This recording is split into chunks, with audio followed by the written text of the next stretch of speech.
Por que a Bíblia permanece em silêncio sobre os 3 dias mais misteriosos da história? 3 dias, 72 horas, 4.320 minutos. E as Escrituras quase não dizem nada. Quase. Porque o que está escondido nas entrelinhas da Bíblia, o que está sepultado nas profundezas dessa narrativa, é algo que vai mudar completamente a forma como você entende a morte, a ressurreição e o poder de Deus agindo no mundo invisível. Enquanto o mundo pensava que tudo havia terminado, algo que os olhos humanos não podiam ver estava acontecendo. Algo que o céu havia planejado antes da fundação do mundo. Algo que nenhum túmulo, nenhuma pedra, nenhuma guarda romana poderia conter. E sabe o que é mais impressionante? Os próprios discípulos de Jesus não entenderam.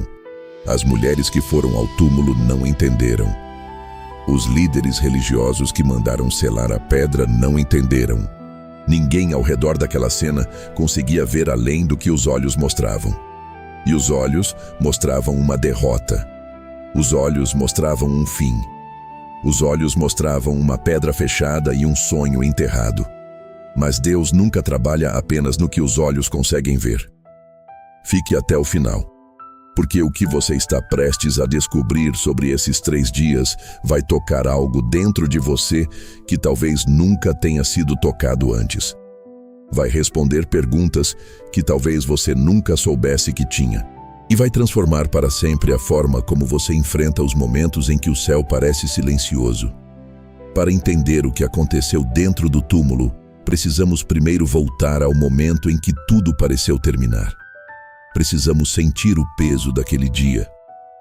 Precisamos entrar na escuridão antes de ver a luz. Era uma sexta-feira, o dia que ficaria marcado para sempre na história da humanidade. Não como o dia da derrota, mas como o dia em que a derrota foi usada como o maior instrumento de vitória que o universo já conheceu. Desde as primeiras horas da manhã, Jerusalém já estava agitada. A festa da Páscoa enchia as ruas de peregrinos vindos de toda parte. E no meio dessa multidão festiva, uma procissão diferente tomava as ruas. Uma procissão de dor. Jesus havia carregado a cruz pelas ruas da cidade. Seu corpo, coberto de feridas abertas pelo flagelamento, suportava o peso da madeira e o peso de algo muito maior. O peso de toda a humanidade. De cada pecado cometido desde o começo dos tempos, de cada lágrima derramada em solidão, de cada traição, de cada injustiça, de cada momento em que o ser humano se afastou de Deus. Tudo isso estava sobre aquele corpo que caminhava em direção ao Calvário. Simão de Cirene foi obrigado a ajudar a carregar aquela cruz. As mulheres que seguiam o caminho choravam. E Jesus, mesmo naquele estado, virou-se para elas e disse palavras que revelavam que sua mente não estava apenas no sofrimento do momento, mas nos acontecimentos que ainda viriam. Ele pensava nelas. Ele pensava no povo. Mesmo no caminho para a cruz, Jesus estava presente para os outros. E então chegou o momento. No lugar chamado Calvário, que significa lugar da caveira, os pregos foram cravados com a brutalidade característica dos romanos. A cruz foi erguida. E ali, suspensa entre o céu e a terra, estava a figura que mudaria o curso da história. Ao redor, havia soldados que sorteavam as vestes do condenado sem entender o que testemunhavam. Havia curiosos que passavam e zombavam. Havia líderes religiosos que sorriam satisfeitos, convencidos de que haviam vencido de vez. E havia aqueles que amavam Jesus, assistindo a tudo com o coração partido, sem conseguir entender o que estava acontecendo. A cruz é um paradoxo impossível para a mente humana. O maior ato de amor da história parecia o maior abandono. O maior ato de poder parecia a maior fraqueza. O maior triunfo parecia a maior derrota. E era exatamente isso que os olhos humanos viam naquele momento. Por horas, Jesus permaneceu ali. Ao longo desse tempo, pronunciou 7 frases que a teologia cristã chama de as 7 palavras da cruz. Pediu perdão para aqueles que o crucificavam, porque eles não sabiam o que faziam. Prometeu ao ladrão arrependido que ele estaria com ele no paraíso ainda naquele dia. Cuidou de sua mãe, entregando-a aos cuidados de João. Expressou a sede do corpo esgotado. E então, no momento em que a escuridão cobriu a terra por 3 horas, no momento em que o véu do templo se rasgou de cima a baixo como se mãos invisíveis o abrissem, no momento em que a terra tremeu e as rochas se partiram e sepulcros se abriram, Jesus disse as palavras mais poderosas já pronunciadas por um ser humano: está consumado. Não era o grito de alguém que havia perdido, era a declaração de alguém que havia terminado exatamente o que havia vindo fazer. O verbo usado no original grego é tetelestai, uma palavra que no mundo comercial da época era escrita nos recibos para indicar que uma dívida havia sido completamente quitada, paga, liquidada, sem nada mais a dever. Jesus não estava dizendo que havia terminado, estava dizendo que havia completado, que o propósito para o qual havia vindo ao mundo havia sido inteiramente cumprido. E então Jesus entregou o Espírito. O silêncio que se seguiu era diferente de qualquer outro silêncio que aquelas pessoas já haviam experimentado. Era um silêncio pesado, um silêncio que carregava perguntas sem respostas. Os discípulos olhavam uns para os outros sem saber o que dizer. Maria Madalena chorava sem conseguir parar. João, o discípulo amado, segurava Maria, a mãe de Jesus, que havia assistido ao que nenhuma mãe deveria assistir. E em Jerusalém, algo havia mudado. A festa havia sido interrompida por uma estranheza no ar, como se o próprio universo soubesse que algo de imenso havia acabado de acontecer. O centurião romano que supervisionou a execução, um homem acostumado à morte, um homem que havia visto incontáveis crucificações, olhou para o que havia acontecido, para o terremoto, para a escuridão, para a forma como Jesus havia morrido e disse: verdadeiramente este homem era justo. Ou, na versão de outro evangelista, verdadeiramente este era o Filho de Deus. Um soldado romano, no momento mais improvável, se tornou uma testemunha involuntária da verdade. José de Arimateia, um membro rico do conselho, foi até Pilatos e pediu o corpo de Jesus. Era um ato corajoso, quase impensável naquele contexto político. Nicodemos, aquele que havia ido falar com Jesus à noite, em segredo, trouxe uma mistura de mirra e aloés de peso considerável. Com cuidado e respeito, eles envolveram o corpo de Jesus nas faixas de linho, preparando-o para o sepultamento, seguindo os costumes judaicos. E então o levaram até o túmulo novo, aquele que nunca havia sido usado, cavado numa rocha num jardim próximo ao Gólgota. O corpo foi colocado ali dentro. E então veio o momento que definiria os próximos 3 dias. Uma pedra enorme, pesada, imponente, foi rolada contra a entrada do túmulo. Com um som surdo e definitivo, ela fechou a abertura, e o mundo ficou do lado de fora, e Jesus ficou do lado de dentro. Do lado de fora havia guardas romanos, soldados treinados, armados, posicionados por ordem direta de Pilatos, que havia atendido ao pedido dos líderes religiosos preocupados com os discípulos. O selo oficial de Roma foi colocado na pedra. Era a autoridade máxima do império mais poderoso do mundo antigo dizendo: esta história acabou. Não há mais nada a ver aqui. Os discípulos estavam espalhados, escondidos, com medo. Aqueles que haviam deixado tudo para seguir Jesus, que haviam abandonado redes de pesca, mesas de cobrança de impostos e planos pessoais, agora não sabiam o que fariam com o resto de suas vidas. Os sonhos que haviam construído ao longo de 3 anos de caminhada com o Mestre pareciam ter sido enterrados junto com ele. A sensação era de derrota total, de fim absoluto, como se a maior esperança que o mundo já havia conhecido tivesse sido apagada de uma vez. Mas aqui está a pergunta que precisa ser feita. Aqui está o ponto onde tudo muda. Aqui está onde a narrativa dá uma virada que os olhos humanos simplesmente não conseguiam ver. E se o túmulo não fosse o fim da história? E se a pedra não fosse uma barreira, mas um palco? E se aqueles 3 dias de silêncio não fossem dias de ausência de Deus, mas dias da mais intensa atividade divina que o universo jamais testemunhou? Porque enquanto o mundo do lado de fora do túmulo vivia a mais profunda das dores, no mundo que os olhos não conseguem ver, algo estava acontecendo. Algo que havia sido planejado antes do primeiro amanhecer da criação.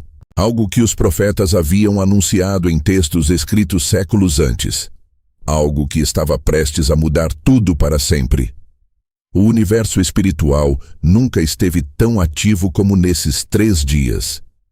Há algo que o ser humano precisa entender sobre a forma como Deus opera. Deus não entra em pânico. Deus não improvisa. Deus não foi pego de surpresa pela crucificação de Jesus. Cada detalhe daqueles dias havia sido tecido nas profecias desde os tempos mais antigos. O profeta Isaías, escrevendo mais de 700 anos antes do nascimento de Jesus, havia descrito com uma precisão assombrosa o sofrimento do servo de Deus.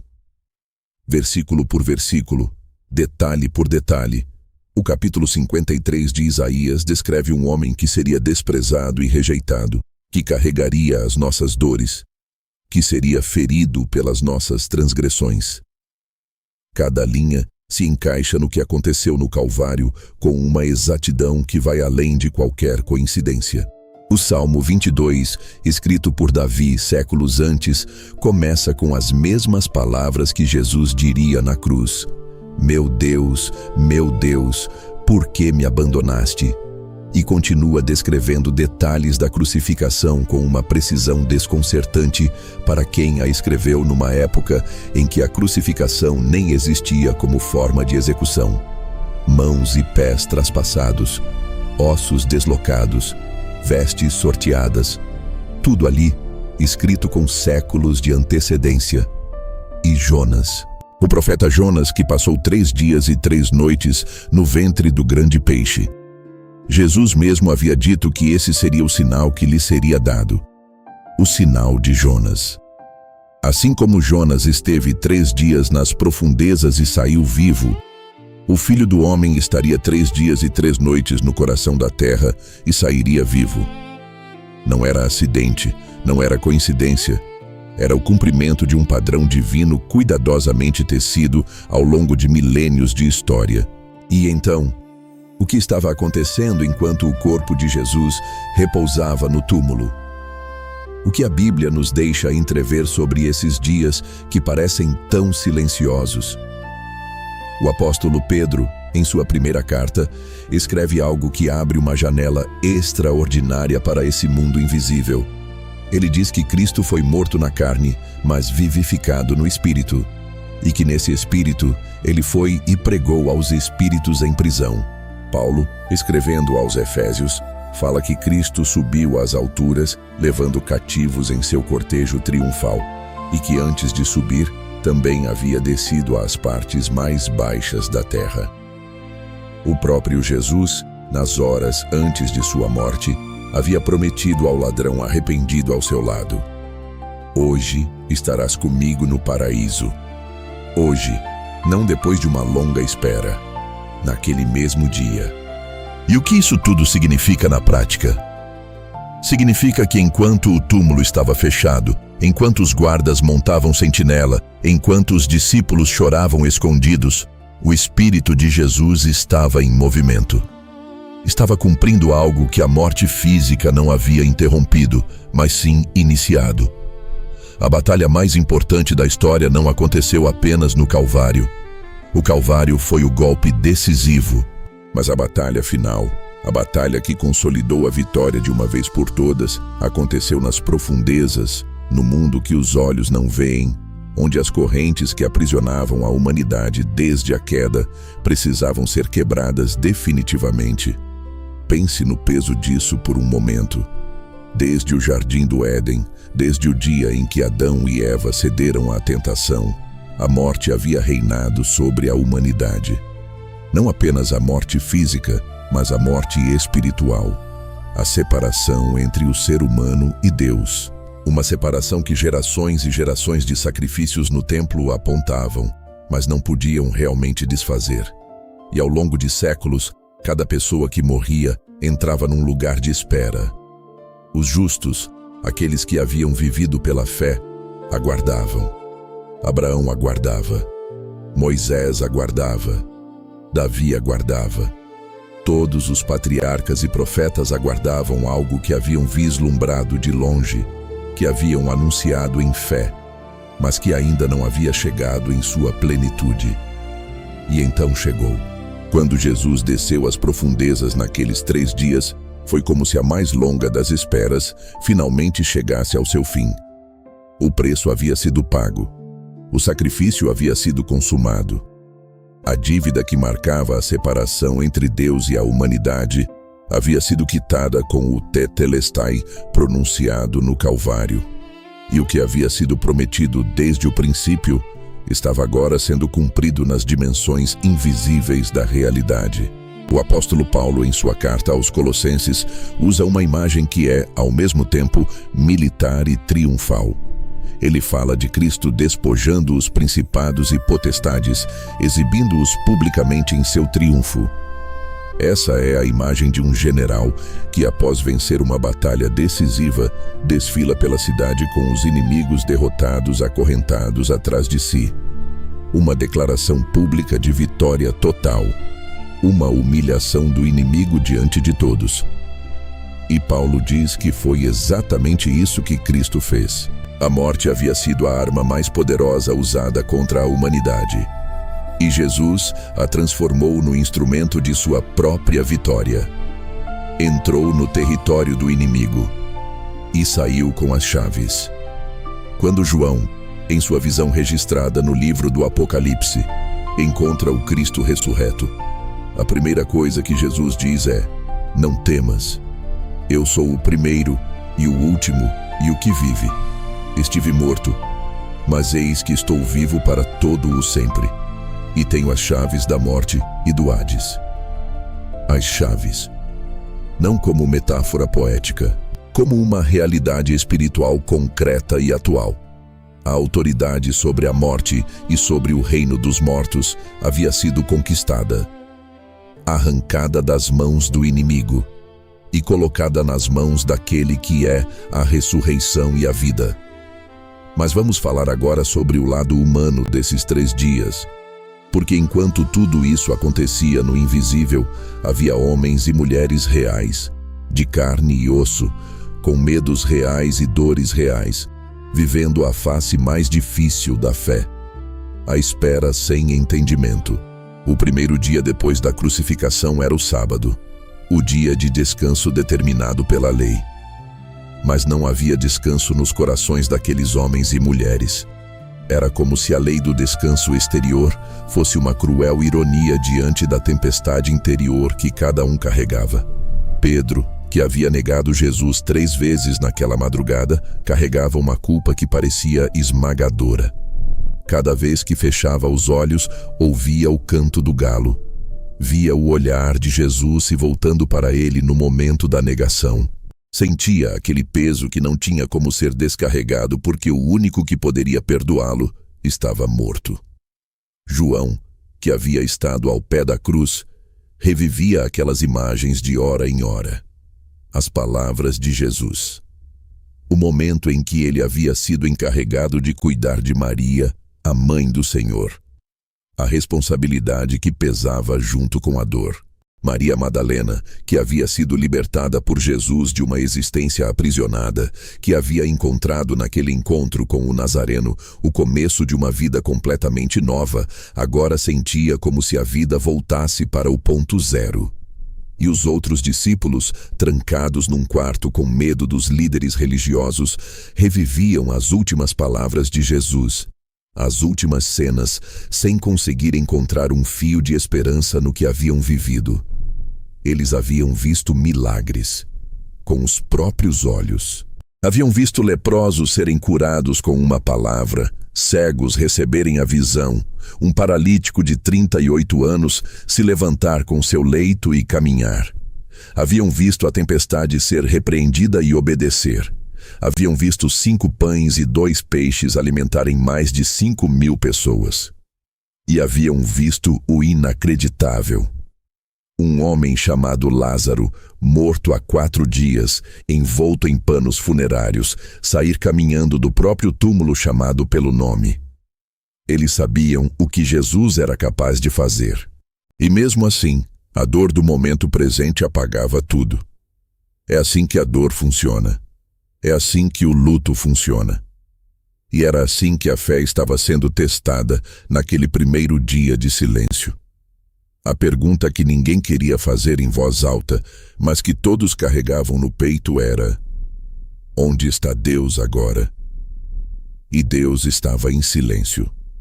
Não porque havia se afastado, não porque havia desistido ou porque o plano havia saído do controle, mas porque havia algo sendo tecido no invisível que ainda não podia ser revelado. Algo que, se fosse revelado antes do tempo, perderia todo o seu impacto. O silêncio de Deus não é ausência. O silêncio de Deus é frequentemente o sinal de que algo tão grande está sendo preparado que qualquer palavra prematura diminuiria o impacto do que está por vir. O segundo dia chegou, e com ele, talvez o sentimento mais perigoso de todos: a dúvida que começa a ganhar as feições da desistência. Não era mais apenas dor aguda, era o embotamento que vem depois da dor aguda. Era a voz interior que começa a fazer perguntas que a fé preferia não enfrentar. E se nós estivéssemos errados? E se ele não fosse quem pensávamos que era? E se tudo aquilo que vivemos e acreditamos fosse uma grande ilusão? E havia uma frase que ele havia dito, uma frase que agora pairava sobre cada um deles com um peso que não sabiam como interpretar. Destruí este templo, e em 3 dias o levantarei. Eles haviam ouvido isso. Alguns deles haviam estado presentes quando ele disse isso. E depois, na última ceia, ele havia falado de volta, de ressurreição. Mas no segundo dia, com a pedra firmemente no lugar e o selo de Roma intacto, essas palavras pareciam mais uma esperança distante do que uma promessa concreta. Mas havia algo que nenhum deles ainda conseguia ver. A fé que está sendo testada no silêncio é a fé que, quando finalmente encontrar a resposta, nunca mais poderá ser abalada da mesma forma. Deus não testou a fé deles para os destruir. Testou a fé deles para que, quando a pedra fosse removida e a notícia chegasse, a alegria fosse tão profunda, tão enraizada, tão enlaçada na memória do sofrimento, que nenhuma perseguição futura conseguiria apagá-la. E as perseguições viriam. Todos eles, de uma forma ou outra, pagariam um preço por essa fé. Eles precisariam de uma fé que houvesse sobrevivido ao silêncio para que pudesse sobreviver também à pressão. O terceiro dia começou. A tensão era máxima. Era como se o universo inteiro estivesse prendendo a respiração. E talvez, em algum sentido que vai além da nossa compreensão, realmente estivesse. Porque enquanto o mundo dormia, enquanto os guardas cansados montavam sentinela, enquanto Jerusalém ainda não havia acordado para mais um dia comum, algo nos bastidores do mundo espiritual estava chegando ao seu clímax absoluto. O preço havia sido pago, a vitória havia sido garantida, e o momento da revelação se aproximava com a inevitabilidade de um amanhecer que nenhuma escuridão consegue impedir. Havia um grupo de mulheres que havia preparado especiarias aromáticas e óleos perfumados. O sábado as havia impedido de ir ao túmulo. Mas agora, antes mesmo do sol aparecer completamente no horizonte, elas caminhavam em direção ao jardim. Iam com dor e com um amor que não sabia o que fazer consigo mesmo, além de se aproximar. Iam para ungir um corpo. Não iam com esperança de ver um milagre. Iam com o amor fiel que permanece mesmo quando a esperança parece ter se apagado. E no caminho, conversavam sobre um problema prático. Quem nos removerá a pedra? A pedra era grande demais para elas. Elas sabiam disso. E ainda assim foram. Porque o amor verdadeiro não fica paralisado pelos obstáculos. O amor verdadeiro vai e confia que quando chegar ao ponto onde a pedra está, talvez haja uma solução que ainda não pode ser vista de longe. E então, o céu agiu. O relato de Mateus descreve um terremoto. Um anjo do Senhor descendo do céu, com uma aparência como relâmpago e vestes brancas como neve.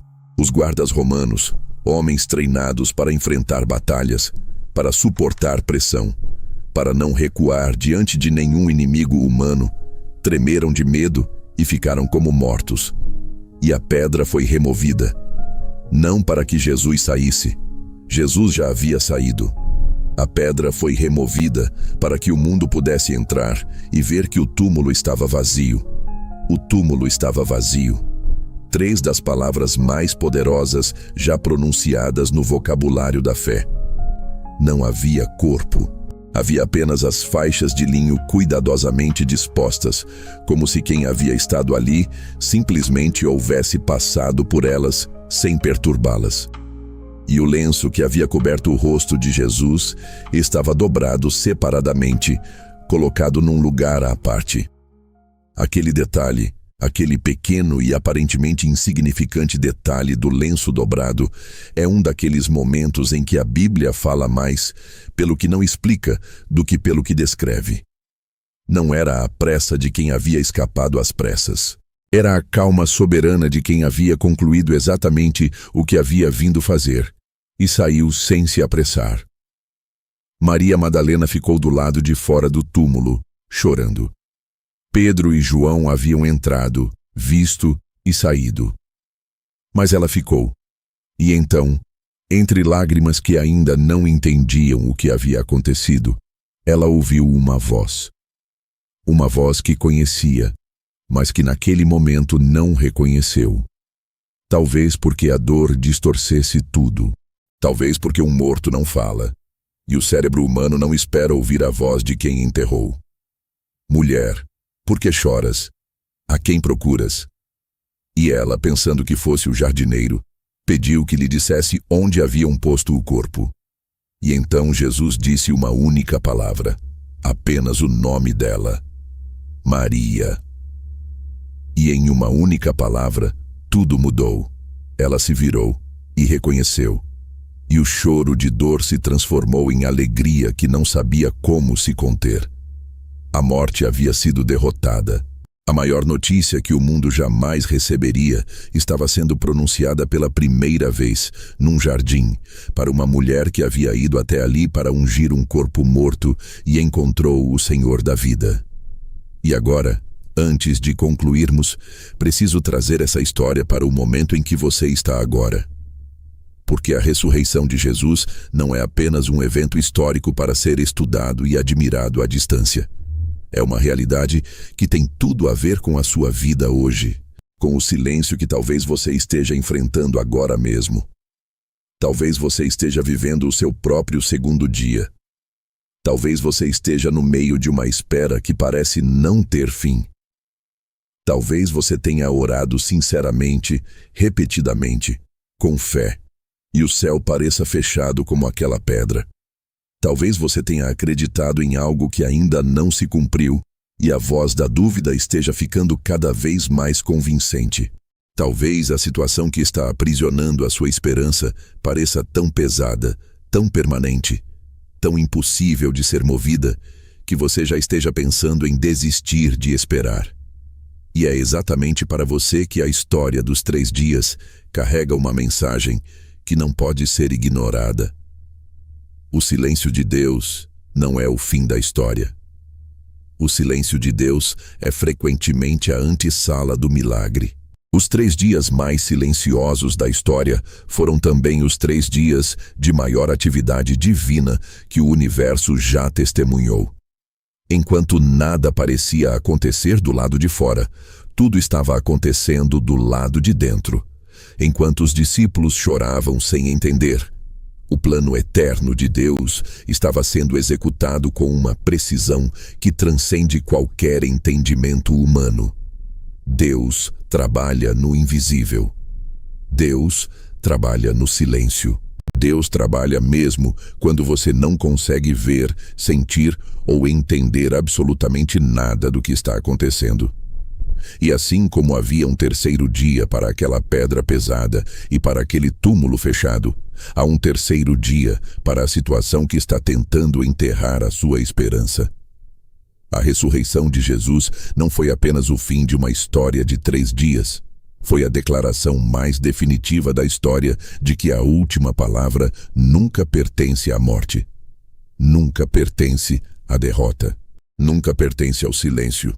A última palavra sempre pertence a Deus. E Deus, quando fala depois de um silêncio que pareceu eterno, fala de uma forma que transforma tudo. O túmulo não era o fim. Era o começo da maior vitória que a história jamais conheceu.